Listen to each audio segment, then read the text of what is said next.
Hello, everyone.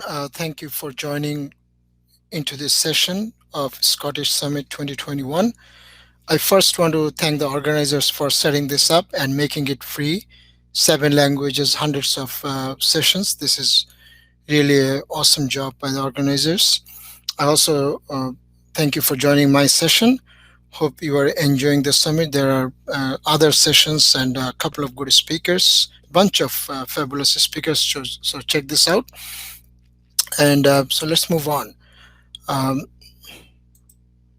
these are some of our sponsors that because of these companies and their donations, this events or this summit, the organizers can bring it free of cost to you all over the world. So if you need a product that you think one of these companies might have, please do check out their websites.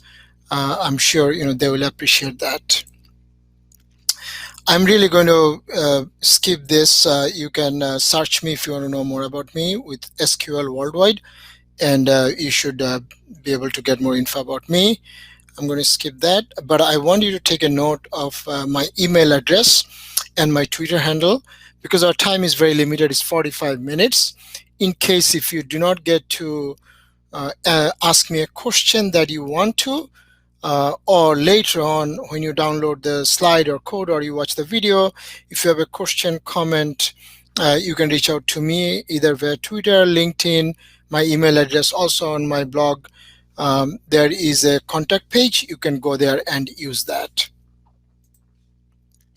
So what are you going to talk? We'll be talking about. We'll be talking about why is my SQL agent in Azure SQL Database. And before I get there, I do understand Azure SQL means a broader umbrella. There are a bunch of things under that umbrella, right? Azure SQL Database. There is managed instance. There is Azure SQL on VM. I am particularly talking about Azure SQL Database, and why I'm talking about it.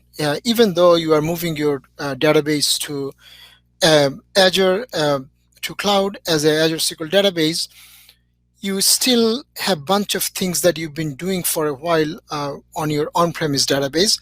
Those doesn't go away because behind the scene it's the same binary, it's the same code, it's the same database engine. There's some feature differences between the different builds. But I just named few, and this is not a complete list. That you still have to take care of this, right? You still want to know if a session is blocked for a long time.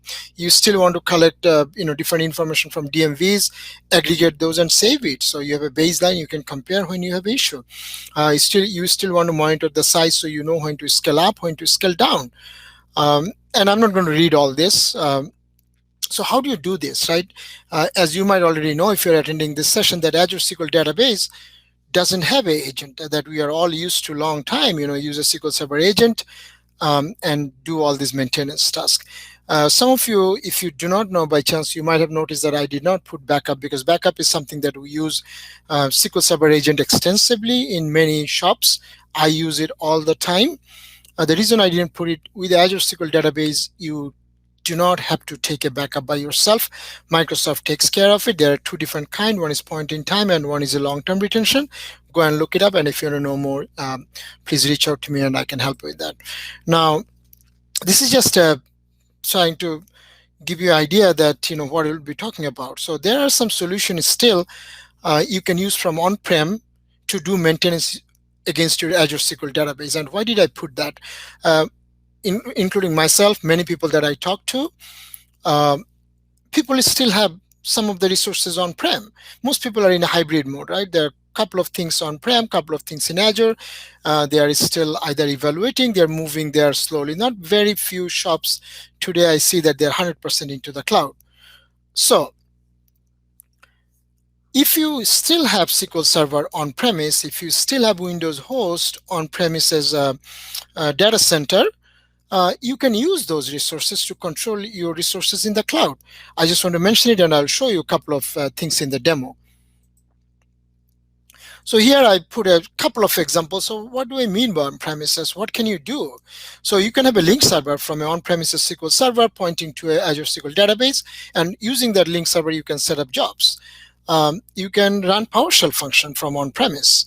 You can schedule those PowerShells either through your SQL agent on premises, or you can, if you have other scheduler like Tidal or whatnot, you can use those. You can use Windows Task Scheduler, and I'll show you one example of using Windows Task Scheduler. Uh, how about Azure IaaS? If you have an IaaS instance, I have seen this people done. People did it. So they have bunch of Azure SQL database. What they will do, they will acquire a Azure VM, install a install a SQL Server on the Azure VM. Then it pretty much behave like on-premises SQL Server, right? You have the full um, spectrum of features. You have the SQL Server agent. Now using that agent, you can control your Azure SQL databases, but you need what I said on the left side. You will still need a link server or Windows scheduler and all that. So PowerShell and Azure VM Windows Scheduler, we already talked about it. So you can either do it on an on-premise VM or you can do it in an IaaS VM.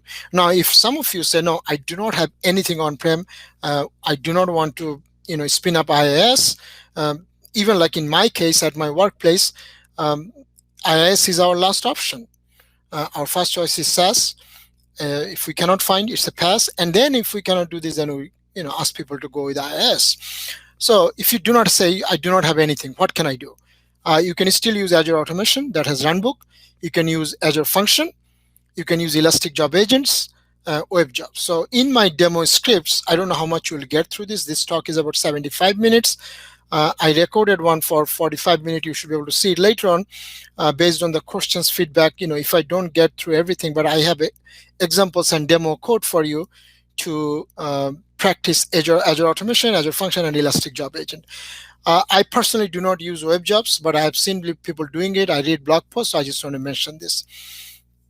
That's another option. This is just a picture what I was just talking about. This is on-premises SQL Server, and you can use link server even on-prem, right? Connect with other SQL servers, other databases. It's the same concept. Once you create it, you use it the way you have been using it on-premise. PowerShell and Windows Scheduler, I talked about it, and we'll see a demo of this, how to set this up. This is about Azure Automation, and you see that URL. I actually took that picture from there, but when you check that URL, you will see this picture actually has more in the bottom, but I cut that off. The reason I cut it off, just to keep it to the context of this talk, using Azure Automation and using runbooks, you can actually maintain, control, patch, and whatnot, even your on-premises resources. You will have to do some setup, but I don't want to get there, so I cut the picture just to keep it to the context of this talk. And now, as you see here from Azure Portal, Webhook, PowerShell, or even from Azure Monitoring, which is Azure Alerts, as you see here, I can actually trigger a runbook, and then I can do anything I want against my Azure resources. Now, a runbook can be all different kind. I'm not going to get there because a runbook can be a whole talk by itself. But I actually started my journey of this whole thing, maintaining Azure SQL Database, into Azure Automation initially. And my reason behind that was Azure Automation supported PowerShell from get-go.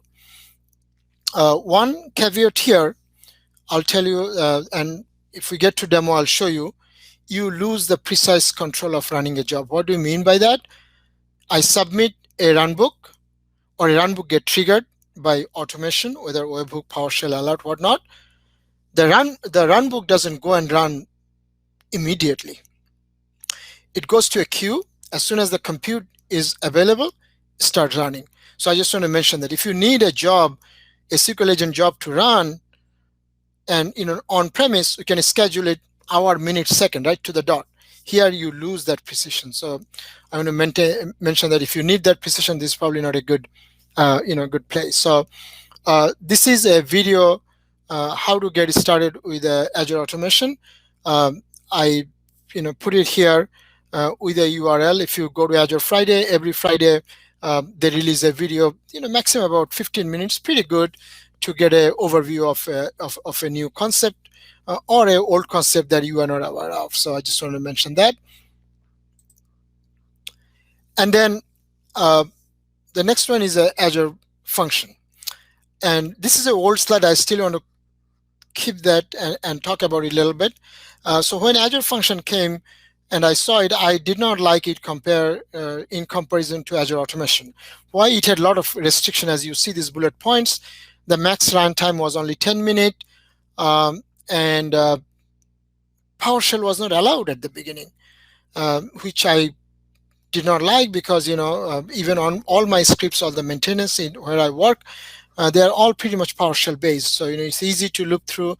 I have whatever number of instances I have, I can easily loop through and collect and do all this. So for some of the these reasons, I didn't like it. But then during the uh, I think it was Ignite 2019, all of this was announced. So I can have a long run time. I can pre-allocate compute, so I do not have to do a cold start, and I can scale out pretty easily.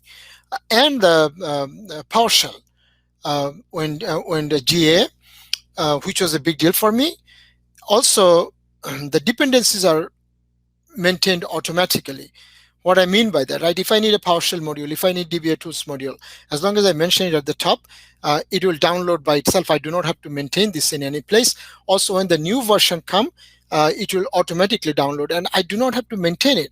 And I can actually, in my configuration, I can say, okay, I only want to run this in PowerShell 7.1. I do not want to go beyond 7.1. So if a newer version comes out, do not download this for me. So I had those better controls, which I liked a lot. Uh, this one is a SQL Elastic Jobs.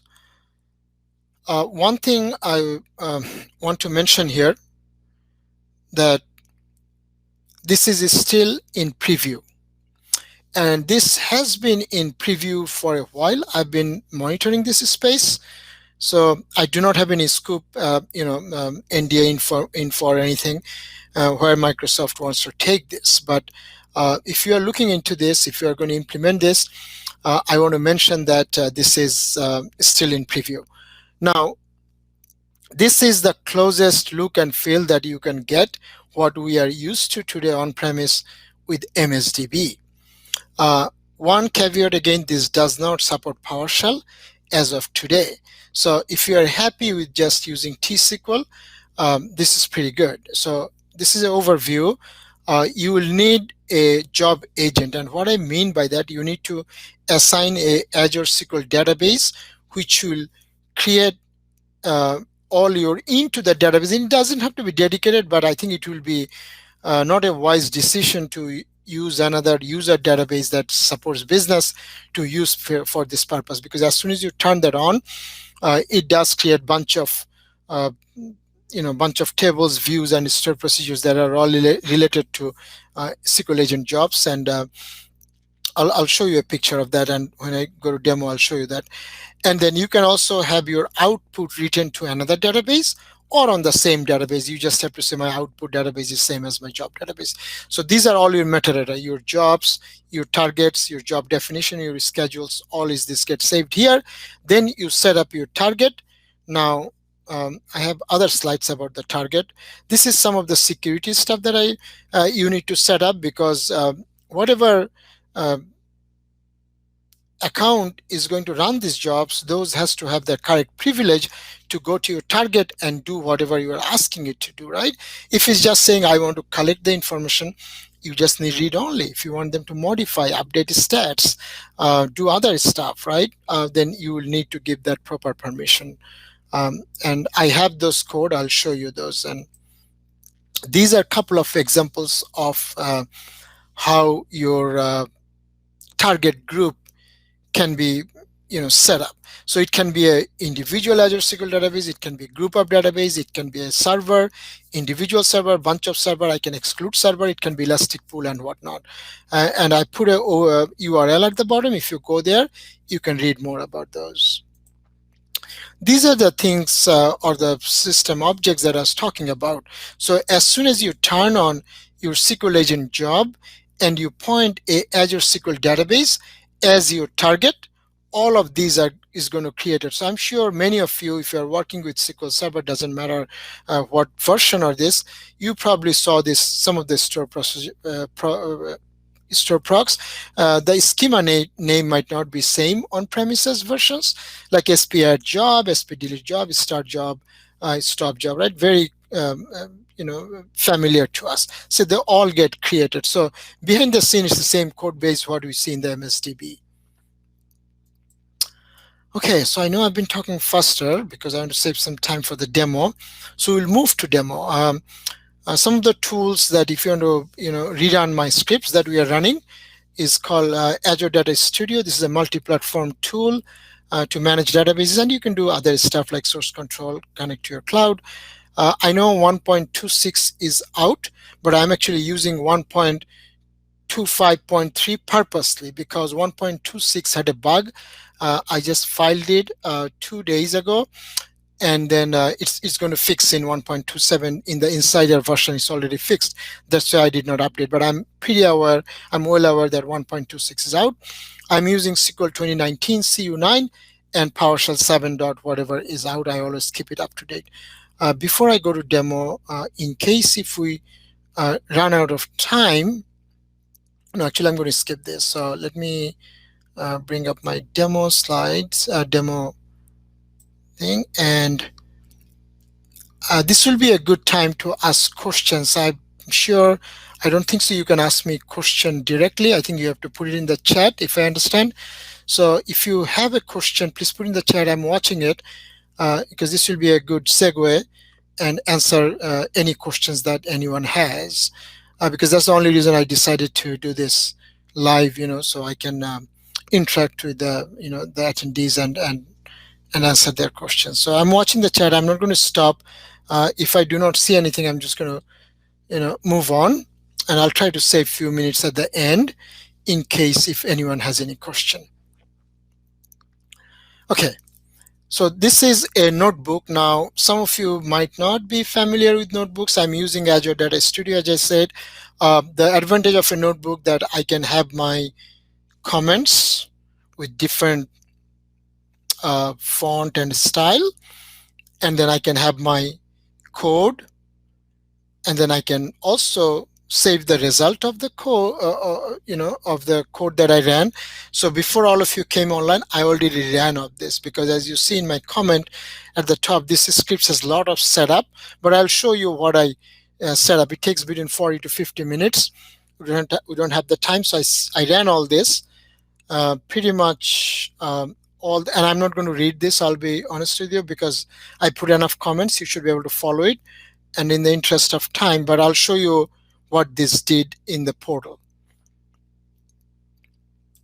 So there is a big bullet that it says demo starts there. I'm going to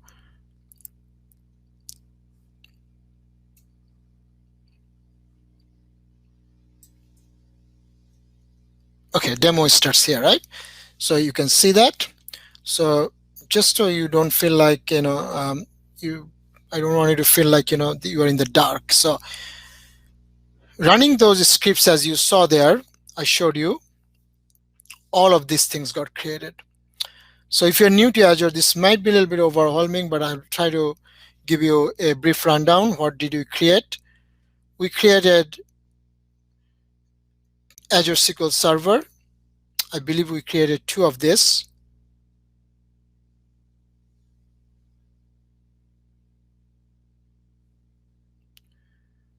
Okay, yes, we did create 2 server. In Azure, a server is kind of a container. It's a shell, not same as what you see on premise. I also created a bunch of databases, and I also created Elastic Pool. Elastic Pool is nothing but I can put a bunch of Azure SQL databases in a container. And sorry, it's not the container that, not in the other term, like in a shell, logical shell, and then or group it together, I would say, and I can share the resources. So I have 40 EDTUs, and I can share those between those databases. So that is all I created here. I also created a function app, which you will use. I created a Azure Automation account, and in that account, I also created one of the runbook. So I did all this, and I created a resource group.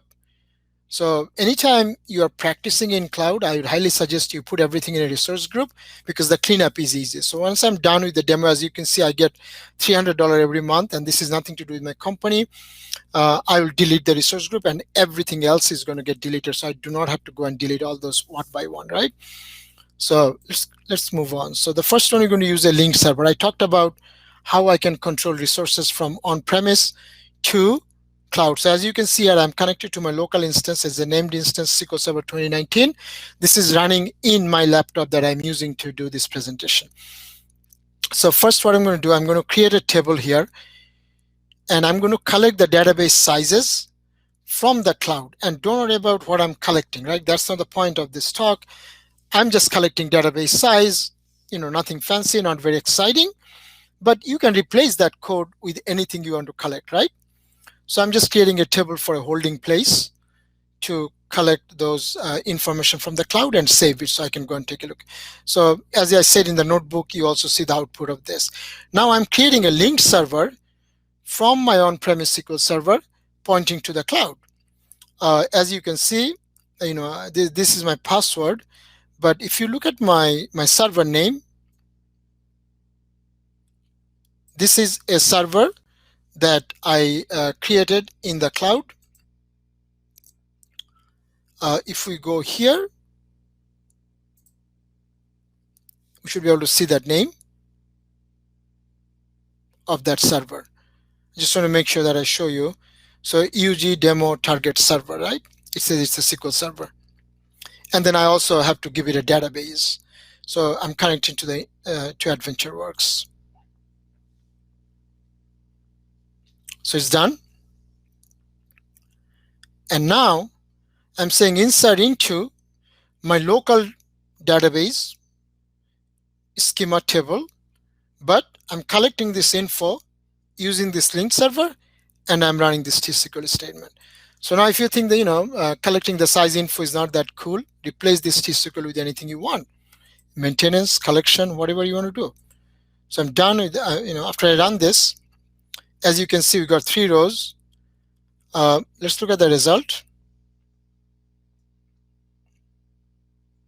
So we collected 3 files from AdventureWorks and their size using a link server. Now, if you say that, okay, I still want to run this from here, but I don't want to bring this data from cloud to on-premise, I want to save it in the cloud. So let's switch the connection, and let's create this holding table or the collection table into that database, right?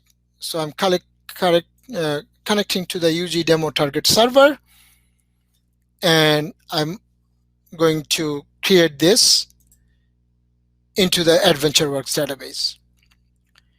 But now coming back to local instance, I can still run the same info that I ran, but this time look at this. I'm not saving it into my local instance. I'm saving it in the Azure SQL database into the table that I created, right? So we run this.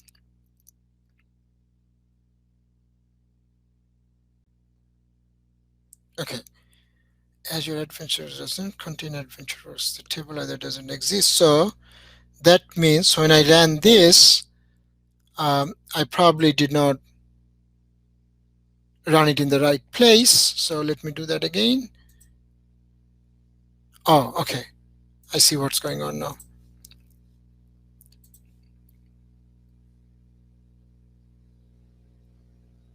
Target server. I just need to change it to AdventureWorks. And then it created in the wrong database, because in cloud, like we are used to on premise, say use database name, you cannot do that. So that's the problem. That's why you have to be in the right context all the time, including the database name. So let's run this again. Yep, this time we did it. And let's switch to that connection string again. So now this is, we are actually querying the Azure SQL Database AdventureWorks, and it saved its own metadata, right? So it's all well and good. Now the next question is, okay, I have this hundreds of Azure SQL Database. Are you asking me to create all this link server pointing to each database? That's too cumbersome, right? So to take it one step further, I'm using the same T-SQL, but what I'm saying in my tenant or in my, you can go from any level, right? So in Azure, the hierarchy is your management group, your subscription, your resource group, and your resources. I can say in my management group, or in my, or even in my tenant, go and find all the management groups. I can go one step above, find all the Azure SQL databases and collect all the information, right? Whatever I want to, or do this maintenance against all Azure SQL database at one go. I do not want to, uh, you know, um, create link server and run this one by one, right? This is a PowerShell function, PowerShell code. It's going to go and find all my Azure SQL databases, and it's going to collect the same information that we've been collecting just from one, right? Now, while this is running, how about if I want to schedule this, right? Some of you might say, no, I'm not going to, I'm going to say the same. If I have 50 jobs, am I going to sit there 24/7 and looking at the watch and, click, click, click? No, that's not going to happen. I don't want to do that. So what's my alternative? Once this runs successfully, I can take this code and so yeah, it collected all this. So let's look at this, see what happened.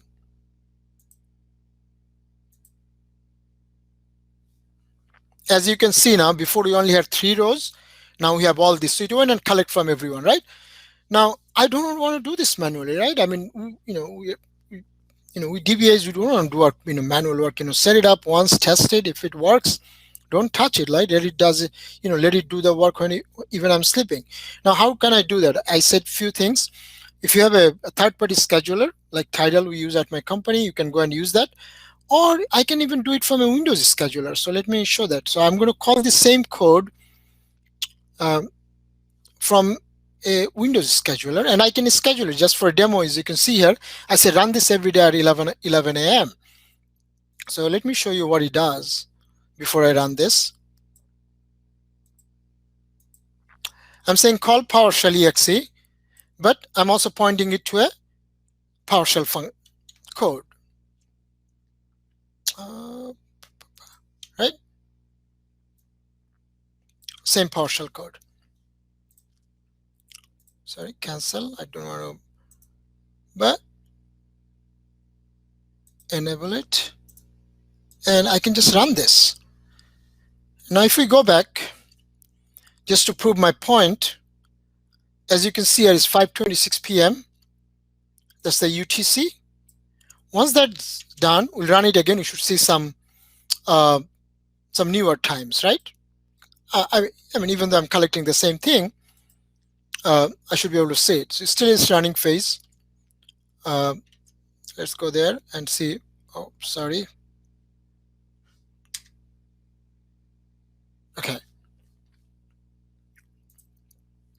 Let's run this again and see if we get some newer times. 5:26:21, 17. I don't remember. So anyway, I'm going to let that run. Let it finish. So it will also write it here. So that's the way. Till now, I haven't really used anything in cloud. Everything is pretty much on premise, or your, it's taking a little bit longer. I didn't expect that. Okay, the task just got triggered. We can see it right now here. So hopefully it will finish quickly, and then we should be able to get some newer times. I haven't used anything. Yep, you see here now 5:28. So that job must have finished. And that's another way that you can you can schedule this and do your work.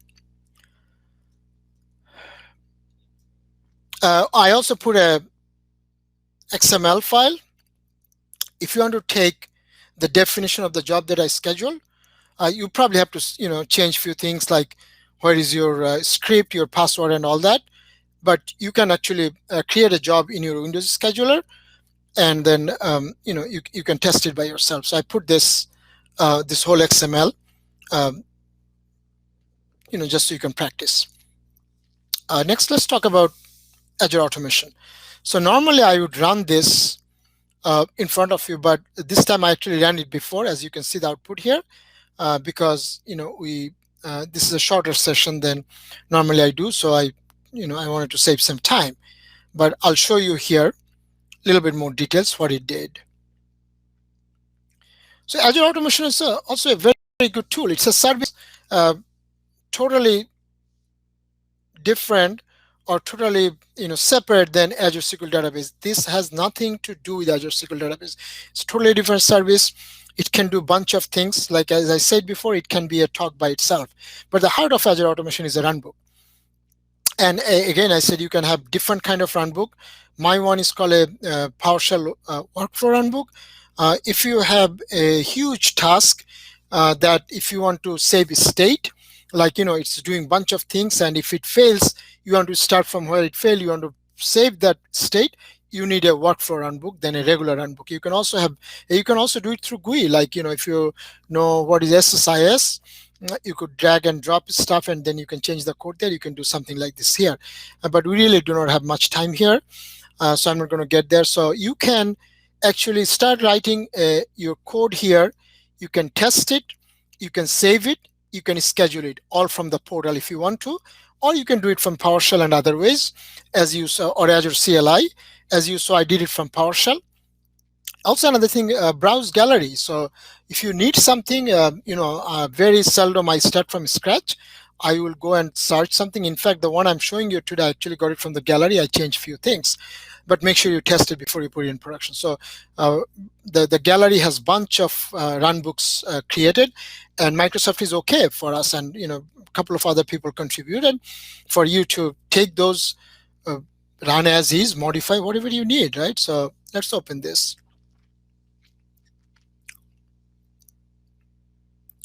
And I'm going to edit. And the code is, I also uploaded the code in my GitHub repo. So you can just create a blank runbook and then replace your code with this whole code. That way, and then you can, as I mentioned it here, I got it from the System Center Automation team. Just make sure that I give them credit and not act like I wrote it from scratch. So what this is going to do, I'm not going to read this whole thing. It actually checks the fragmentation size of index, and then it goes and rebuild it. Now, again, I'm doing this for demo purpose. Please do not go tomorrow and do this. Say I saw it in a demo.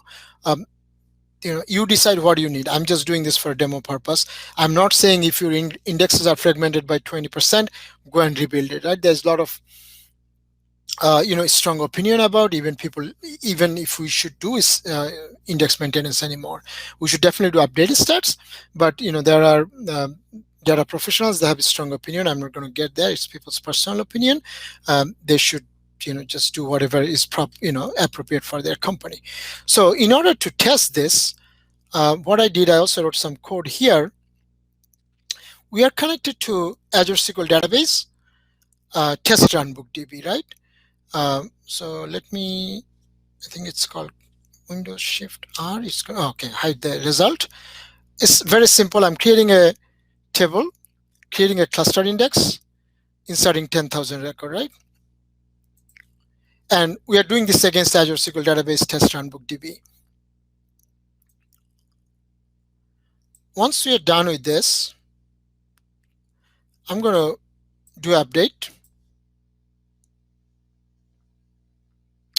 And now let's check the fragmentation.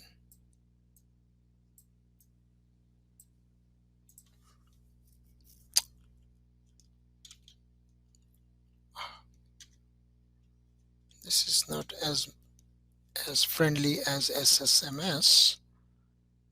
Maybe there's a setting I need to look up how I can control this zoom. So as you can see, it's about 39, 30, 40%, right? So here, this runbook, if you go to the test pane, I can also publish it and schedule it. I'm not going to run it from test every time, but I'm just showing you from here. I have default value. It says 20%, right? And again, I'm not advocating this. Please, just for demo purpose now, I start. run this. It's supposed to fix that fragmentation. You see this word queued here? I told you during, I know it's probably too small, during my presentation on the slide deck, that this is what I meant by I do not have precise control, right? It got queued, now it got started. So this happened probably in few seconds. So if you have something very time specific, time sensitive, that's a problem, right? So I just wanted to mention that. So it is done. Let's check the fragmentation now. As you can see, it's 0. So that is how you can control it, right?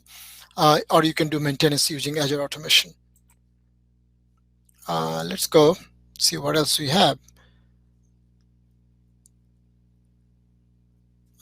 So the runbook code is here. Once you download, you can replace this. And if you say, I don't want to do this, I want to do something else, go and find out the code in this runbook for fixing your fragmentation, replace it with anything else you want to do. Elastic Job Agent. So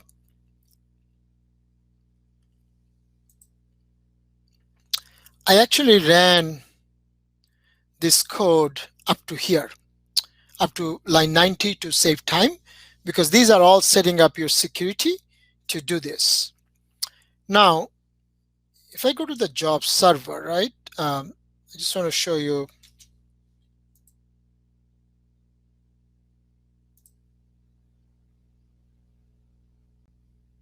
job database.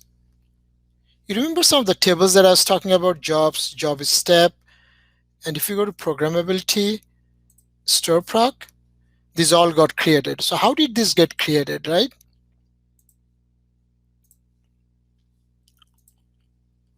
Again, this is another piece of code I normally run live, but I already ran it.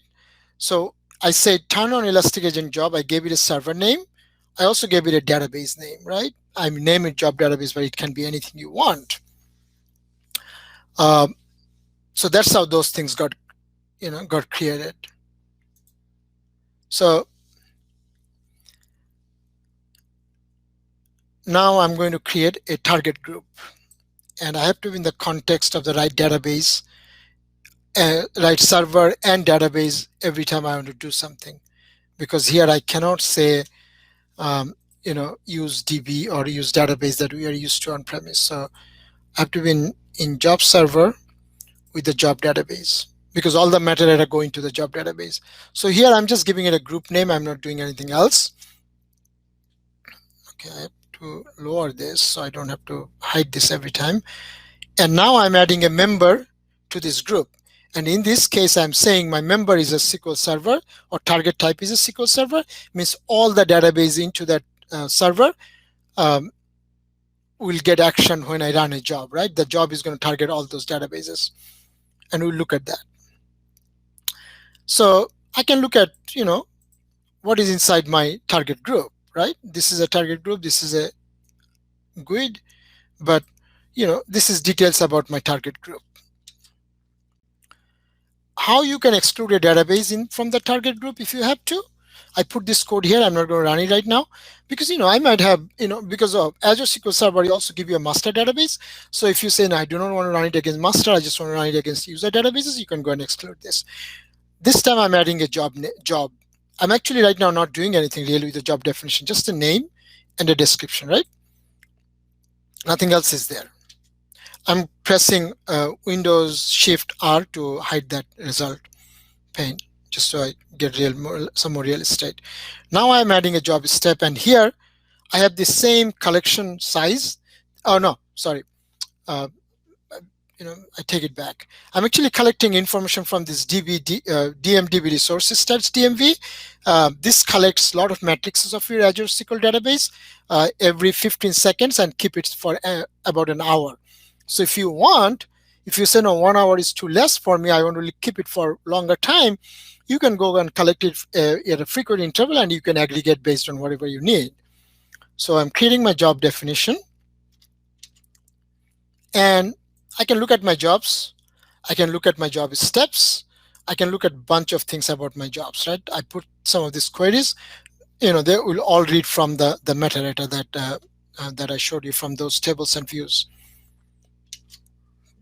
So here I'm going to run this job. right? I'm executing this job, sp start job,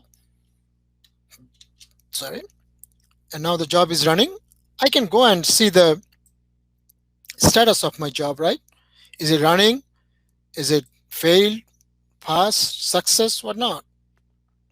So you see, we created one job, right? So why we are seeing so many rows now, right? Because I said my target group is a server.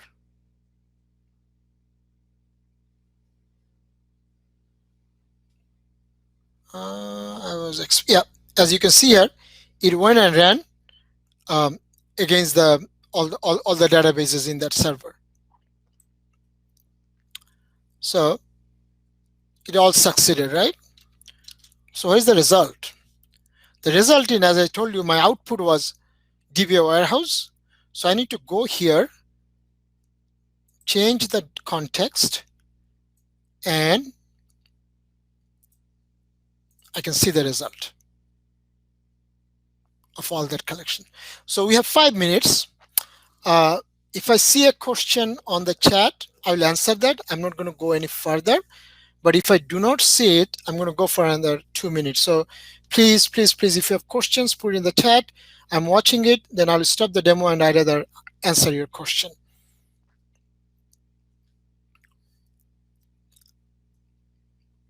Okay. I do not see any question as of now, so I'm just going to quickly show you the function app.